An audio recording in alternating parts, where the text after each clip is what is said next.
So my name is Jacob. I'm a senior at Paulding County High School. And yeah. My name is Preston, and I'm also a senior at the Academy of Science Research and Medicine, which he is to at Paulding County High School. And I'm Ryan. I'm a junior at Paulding County High School, and I'm also part of the Academy of Science Research and Medicine.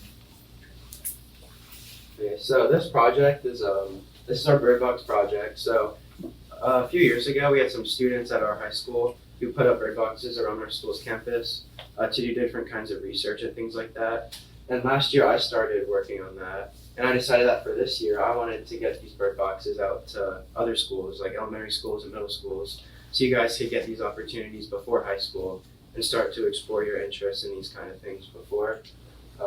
So today we're gonna talk about the eastern bluebird, which is, it's a common species that you guys are gonna see when we put up your boxes. And this is to kind of give you guys an idea of how they work and how they interact with these boxes. So this is the eastern bluebird. There's some basic information about it, but they're found all over the place, from Canada, the northeastern United States, and they can be found as far as Mexico. Some of them will be migratory. Do you guys know what it means when birds migrate? Yeah.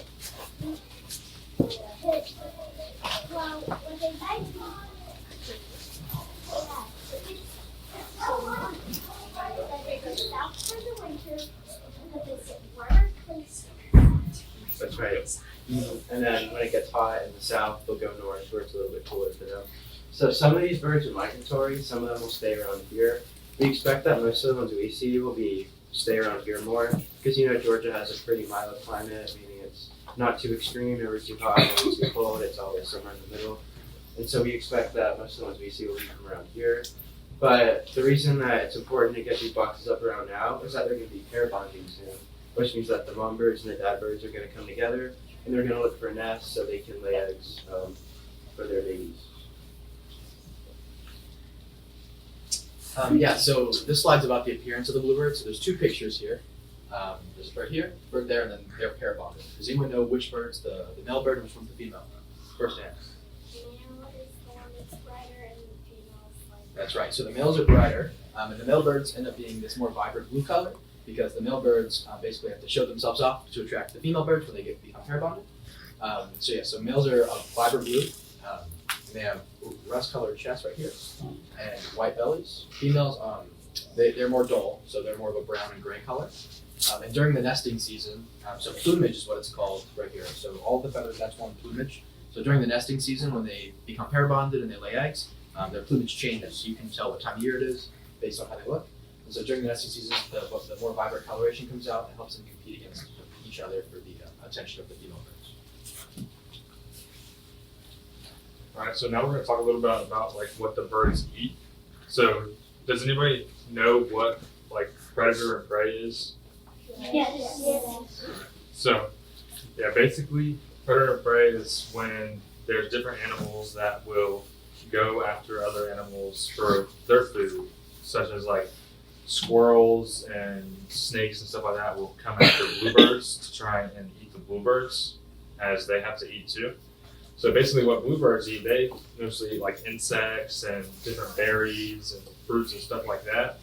But their predators are snakes and stuff like that, and they'll try and come after the bluebirds. So that's why we built these bird boxes and stuff, so that it'll help keep most of the predators out, to help keep the bluebirds safe during their nesting season.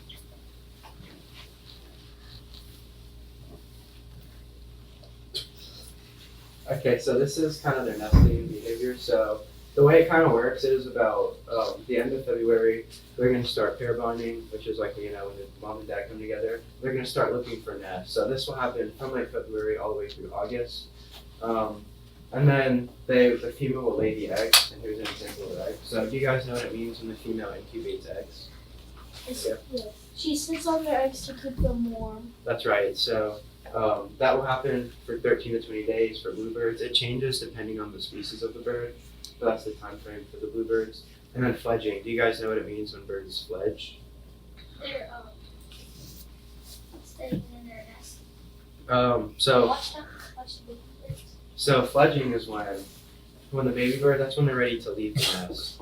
And so as you can see, 11 to 21 days, that's a really quick turnaround.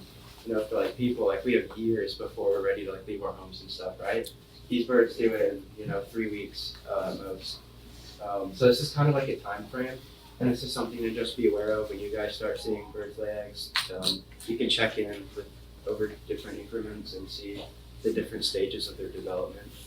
And in terms of where they like to nest, cavities and trees. So if you see that bird box there, that kind of hollow, empty area is kind of what they like to choose. And the most important thing, and you guys are going to see this later, is that when we put them up for the bluebirds, they're on the edge of wooded areas and they're open to an open space, or they're facing an open space. And they just need that. That's what they prefer. The forest behind them offers some safety, and the open area in front of them offers some freedom. So that's just what they like. And then pine needles and grass.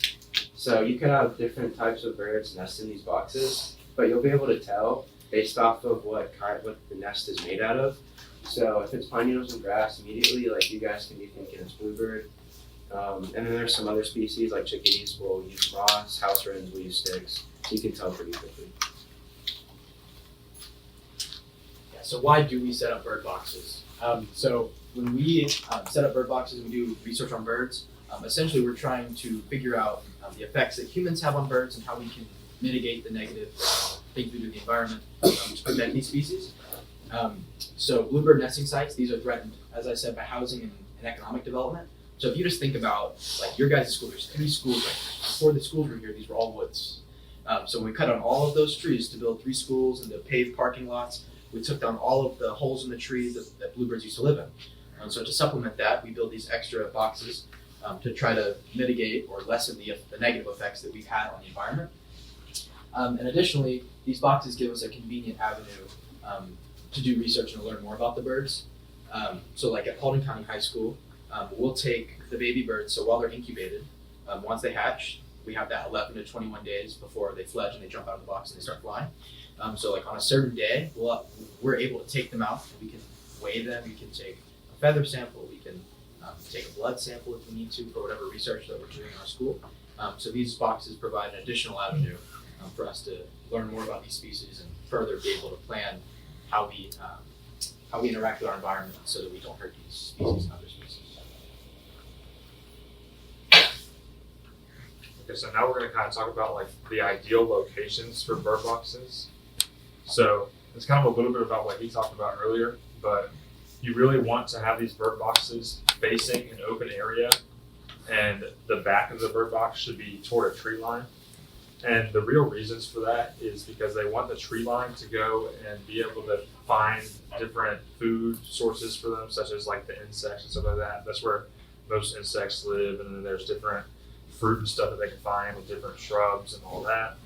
And then you want to be facing the open area so that the bird can safely navigate out of the bird box. Because like we were talking about earlier with the predator prey, there's going to be some predators that are trying to get to the birds, but if they have this open area, they can see the whole time what is coming after them, and then they can get out safely.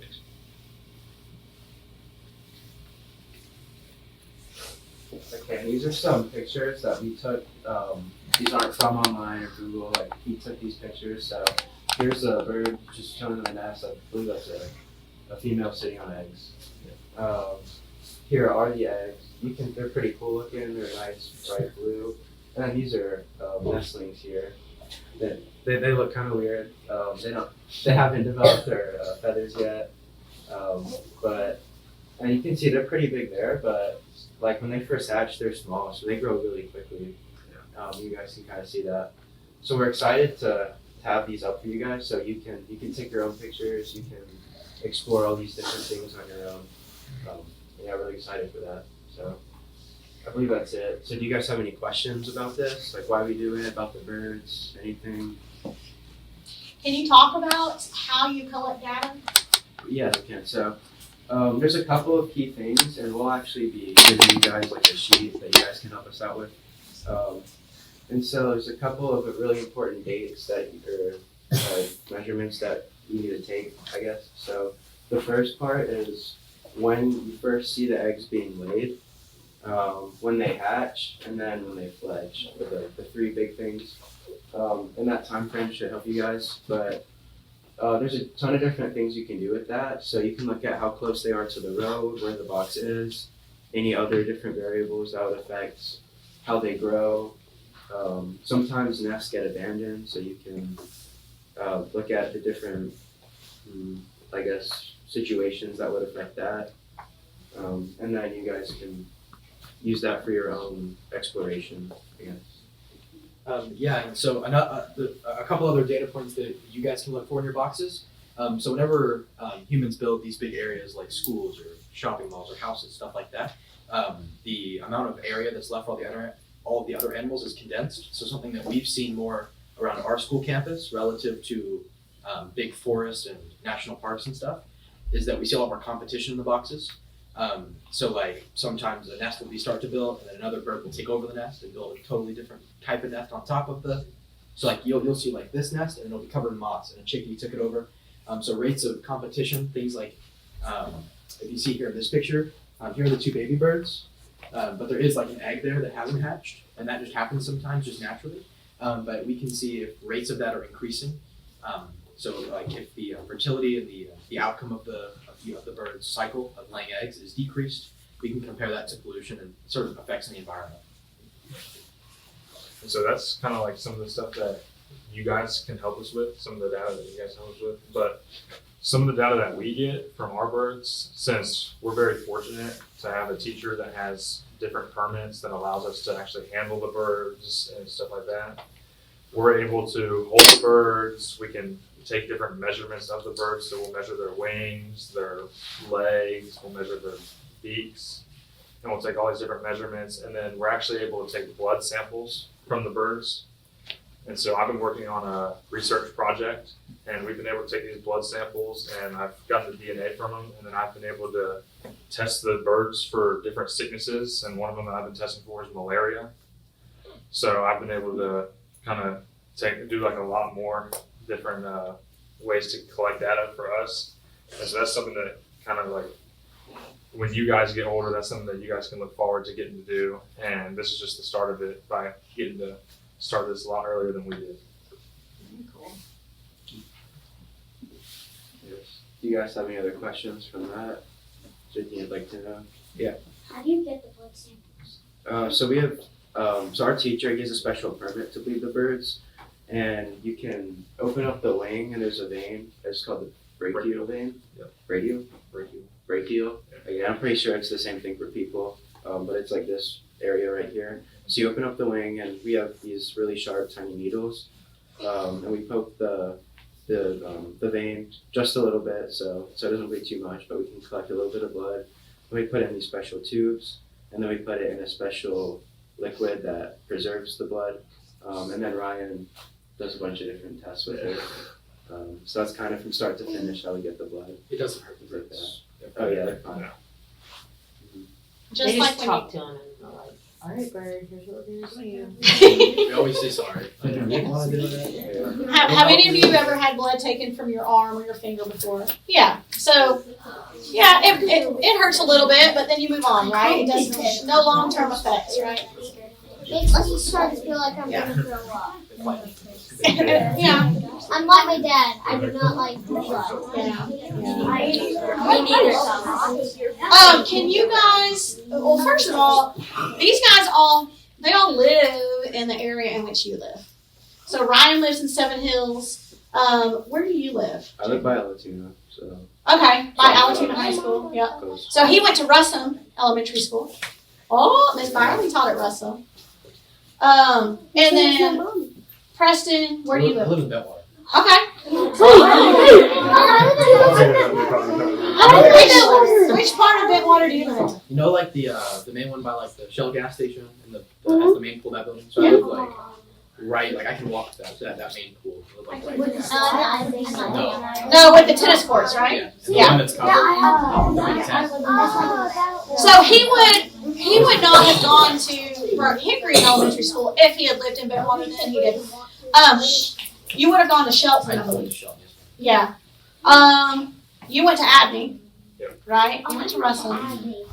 Did you go to McClure? Or No, I East? went to East Middle. East. I went to McClure. You went to McClure for all 6 through 8? Yes. Okay. And where did you I go? went to Moses. Oh, okay. Oh, my Gotcha. mom teaches at Moses. Really? Who's your mom? Ashley. What's Okay. your last name? Tatum. Okay. So you may, do you know Gracie Ann Byerly? Gracie and Marley. She's little. Dark hair. Do not That name sounds familiar. I want to go to elementary school. Yeah, they went to Russell. They're my, well, she's my oldest. I have another one, Allie. Or she's my middle one, but yeah. They went to Russell and McCoy. I don't know what grade y'all are in, but they're y'all's age. They're seniors and Ryan's a junior. Yeah. So, one senior, one junior. Do any of you have brothers or sisters that are juniors or seniors? Matthew does. My he's sister sophomore. Wait. That went to Russum or McClure What's 11th or grade? Abney. Is 11th grade like senior? Junior. Okay, Ryder, tell them your siblings' name. He's in McClure right now. He's in 8th grade. No, I mean, No. like they're juniors or seniors now. Santa has one. Santa. And his sister. Ava. Ava Santana Stasio. So Santana Stasio. She said Ella? Or? What about you, No, Alice? not Ella. Oh. Ella Bussey? I know Ella. Different family. Ella Bussey? All right. So here's, and we talked a little bit about this before we go outside. You know, I talk to my gifted kids all the time. Your intelligence and your giftedness will do nothing for you. It will not make a difference in the world unless what? Raise your hand. What other type of important skills do you need besides your intelligence and your giftedness? If you want to make a difference in the world, if you want to be successful in school and in life. Junior. Creativity. What? Yeah, you might need to have some level of creativity. What else? Patience. Oh, patience is a good one. Yep. Santa. Understanding yourself. Oh, understanding of self and how what you do affects others. Yeah. Confidence. Confidence, that's huge, right? If you don't have confidence, you're going to miss out on things, right? I think you guys need to work really hard to get there. Good work ethic. Absolutely. So when you haven't been working hard in your 3rd grade class and you don't get to come to Venture because you have work to finish in your 3rd grade class, that type of work ethic isn't going to get you where you want to be in life. What else? Do you have to be nice to people? Yeah. Yeah, of course, right? If you're not nice, guess what? Your intelligence, your confidence, your giftedness isn't going to get you far because no one's going to want to work with you. You guys have to work together a lot and work well with others. Oh yeah. All the time. We always do group projects and so you have to be able to work with people for sure. Yeah. Every day. What about trying things that you are not like super comfortable with? Like some of you may not be comfortable reaching in a bird box and picking a bird out of it. Yeah. Like it might frighten you a little bit. Or like, With our 4th and 5th graders, we just dissected sharks this week. Oh, somebody Something no one somebody can poked a hole in the shark. Can we see the shark? No, we're not going sharks. I'm not. I have a question for you guys because you probably experienced this your entire educational career. How does it make you feel when you have to work with others and they're not doing their part? Not good. You know, I won't be the person who slacks in a group. Like me and him, we're seniors now. I'm not sure if you guys have ever heard of senioritis, but it's like the fake sickness of like when you get to the end of high school, like you just like start procrastinating and you don't do work anymore. It's real. Yeah. And so like you really don't ever want to be the person in a group or in a collaborative environment where you just don't feel like working, so you make other people kind of carry the brunt of your work.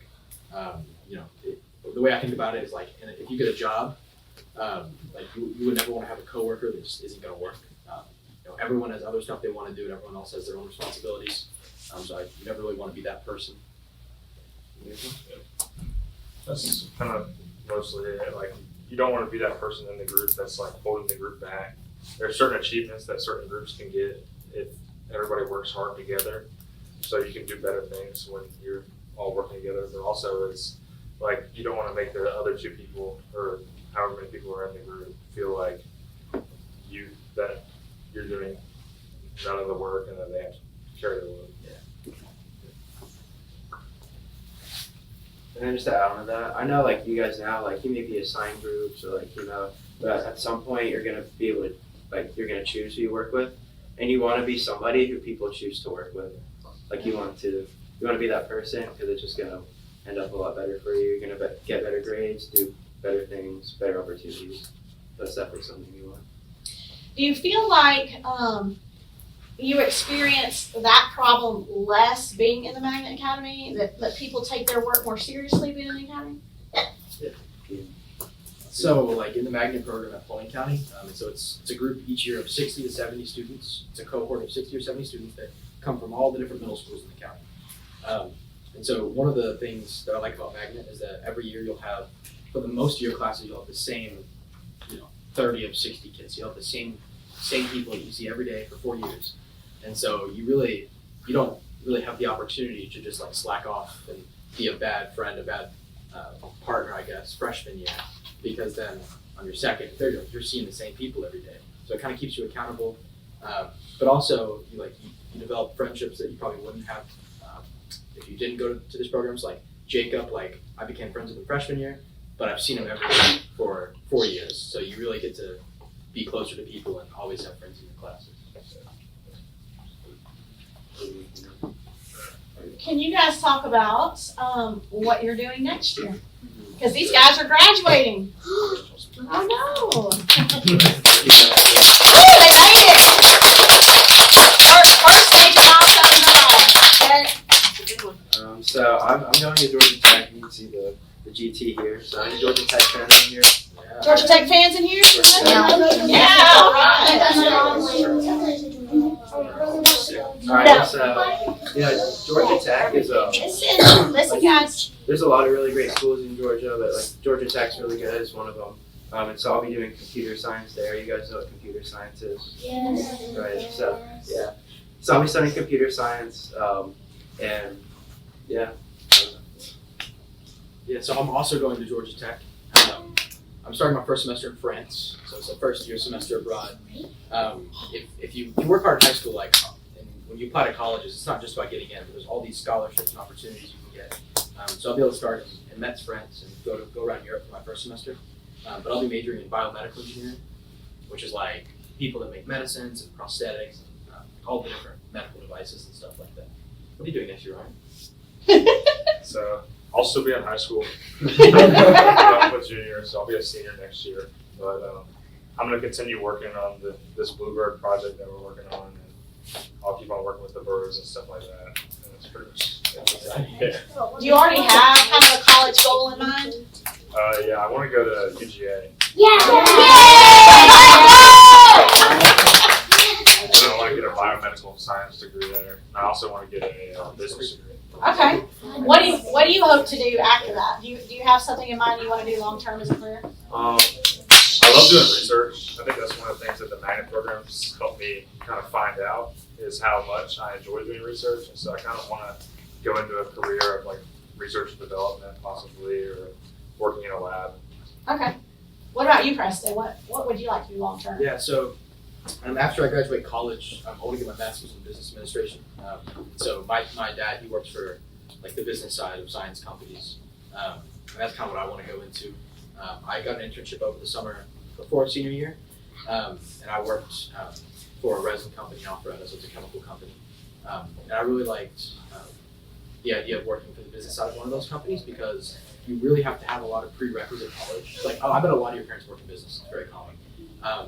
But when you go through venture and you go through STEM, you can still go into the business side of all of those industries because you have to be able to understand the products you're making and the design process and supply chain and everything. So that's what I want to do. So like I said, I'm doing computer science. I'm not entirely sure. I like cybersecurity is interesting, like keeping people safe online, things like that. My dad does that. But there's also more creative career opportunities like software design and things like that. But I think it is important to like keep your mind open about what you want to do. Like you guys now, like I remember all these people said they like math, but you might find you like science, you might really like birds. So, keep your mind open for things like that. One thing I always remind my daughter of in high school is try everything. Like, take advantage of every opportunity you even have an inkling of interest in, because you never know what you might really love, what you might really be good at. Like, she's going to Costa Rica this summer with Petersons, or any of y'all going? No? And I know that when I was in high school, I really wanted to be an environmental scientist. But then, I don't know, I just kind of felt led into the teaching field, and now I kind of get to combine those two now. So you never know. You never know what you might end up doing or what you might end up loving. Like Ryan was talking about research, at your age, he probably wasn't thinking, yeah, I really love research. I mean, he may have, but it gets a little bit more complicated when you get to be their age. So if you stay on the right path with your work ethic, your character, your behavior, and keep your academics up, because you all have the capability. You have the academic capability. That's why you're in venture. But you have to keep working hard to maintain that, and maintain your character and work ethic. Guys, and the possibilities are endless for you. What you can do in high school and college and beyond. If you even end up in college, there are different educational opportunities past college as well. Past high school as well. So you just never know. But it starts now.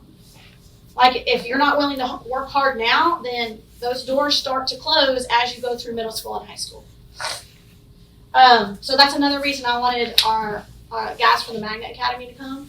Not just talk about their Bluebird project, but for you to kind of see your future opportunities as well.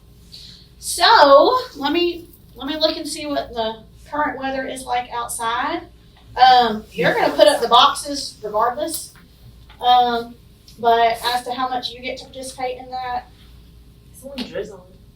Oh, yeah. Y'all are not sweet enough to melt in the rain. Y'all going to melt if we go out there? No. Yes. Y'all are sweet enough. You are, Hermit so not. stay in here, Hermit. No, I didn't say it, literally. Okay, so I'm going to let these guys, look up here. I'm going to let these guys pack up their materials. And the first thing we're going to do is head towards the back of the school where the tree line is. Because Jacob already came a few weeks ago and kind of scoped out some good places to put boxes, so he kind of has an idea already. So we're going to put some along the tree line in the back of the school. We're going to put some along the tree line in the front of the school. And if it's not raining too much, we'll go ahead and put one in the woods as well. And what we also need to know from you guys is, like, how often we should check those boxes, because we definitely don't want to disturb what's happening. But we do want to provide you with the information that you can use. So, what I've told other schools is check it as frequently as is convenient, because if you can't do it, you can't do it. Yeah. But it is really important for to know the date when eggs are laid and when they hatch Okay. and when they leave. Those are the 3 main days. Okay. And in terms of disturbing them, you can check them like once a day. Okay. Just stick your phone kind of above the nest, take a picture. As long as you don't touch the nest Okay. or mess it up, then it should be Okay. What about opening the boxes? okay. Is that like a no-no? Yeah, you You can can? open them. Okay. So, just so you guys can all see, can you look in the front? Yeah, it's really easy to The open. last here. The last. So the nest is going to be built up a certain. Yeah. Some birds will build the nest up to like here. Other birds sometimes will build the nest all the way up to. Okay. And the way you check is like, they'll take your phone for a flash picture, and we put it right here. Click it, or you can click the volume button and take a picture too. Yeah. And then you look. Okay. Awesome. And then just be very careful not to disturb the nest. And Yeah. the birds will do that. And you also, when you go to check the nest, you kind of want to like knock on the side of it a little bit. Or it'll fly out in your face. Because there's a bird in there, and you open it up. Nah. I've learned that lesson the hard way. Yeah, Mrs. Byerly is. She's not the biggest bird fan. She had a bird in her house earlier this year. Yeah. And then, Great. and like house Wait, birds do you know have what things type like of big bird it sticks. Okay. And like when you open the box with them, they fall out. Okay. Like, so you kind of pretty slowly. Okay. Another question I have, do we ever need to like in the fall or winter, do we need to remove the old nests, to prepare for the new season? How does that work? So, throughout a nesting season, which was late February to August, if you guys remember, there will be multiple nests in each box, like different pairs coming through. So once you see that the babies are gone, you can just clear out the nest, and it's pretty obvious. They have these things called fecal sacs, and they'll be like, it's pretty gross, but you can put on a latex glove, grab the nest, just throw it into the woods, and it doesn't harm anything. So, Okay, Like awesome. The same mom bird will reuse the same nest. Like a brood is a cycle, Okay, laying the eggs to when they leave, and they'll reuse it like 3 times in a year, like in one season. So okay. whenever you open up the nest and everything's gross, that means that they've left and they're not gonna take care of everyone, then just clear it. Oh, okay, and then they'll restart the building process again and do all that a couple times. okay, awesome. What's with the fluff of the nest? The fluff? Yeah, on the third picture. I assume that that's just feathers. Birds will use a lot of creative things. So like bluebirds, they look for pine straw for their nest. But there's some birds that will take trash that they find in the woods, Yeah. stuff that we leave, and they'll put it in their nest. They'll put We've straw. got one Yeah, I back saw there. back there you guys had Yeah. some, like, it was plastic or something. Uh-huh. Yeah. So they get pretty Sometimes creative. you just grab things. Whatever's cushiony and soft. Yeah. You had a question? You name the birds. No. You can- So at our school, we ban the birds. So we put up these big mist nets, is what they're called. They're kind of like really thin wire nets, and the birds fly into it. They get caught in little pockets. That's when we take them out and everything. So we put these little metal bands around their ankle. It doesn't bother me or anything, but just lets us identify them. And then we put 3 like little rubber bands that are called color bands because they're colored. And so each color correlates to a letter. So like red is R, blue is G, like that. And so when we catch birds that we put color bands on, we kind of try to be creative with the color bands. That way we can name them. So like our first bird was a song sparrow, and it was Bob for blue, orange, blue. What are other ones? We had Blue, blue, red, green. So Okay. I guess that's the extent that we name them. But But I mean, if you guys like know that there's a family in a box, you can name them. You know, get up some fun with it. Yeah. Yeah. My brother wants to do because he wants to do it. That's awesome. Birds next great for junior. My brother's only that big. It's good he has goals. Yeah. How long are you going to do like an engineering? So for computer science, this was actually a recent thing. So when I was going into high school, I was like dead set on going into healthcare. I wanted to be a doctor. And then I did some job shadowing at a physical therapy clinic and did some kind of research about it, and I just realized that it wasn't for me. Which is why I kind of said earlier it's important to keep your mind open. Because if you'd asked me 3 years ago, I was like, I want to be a doctor, I'm going to go on this course to be a doctor. And now I'm not even interested in it at all. So, yeah, it's a recent thing, but yeah. In my backyard, I've actually seen a top shell or bombshell. I didn't know of one of them. I actually did. It was on the ground. It had already hatched. Yeah, so sometimes that could be like the predator got to the egg and it's there. Like squirrels will do that sometimes. There's a list, like snakes can do it, cats, so it's like that. Miss Davis.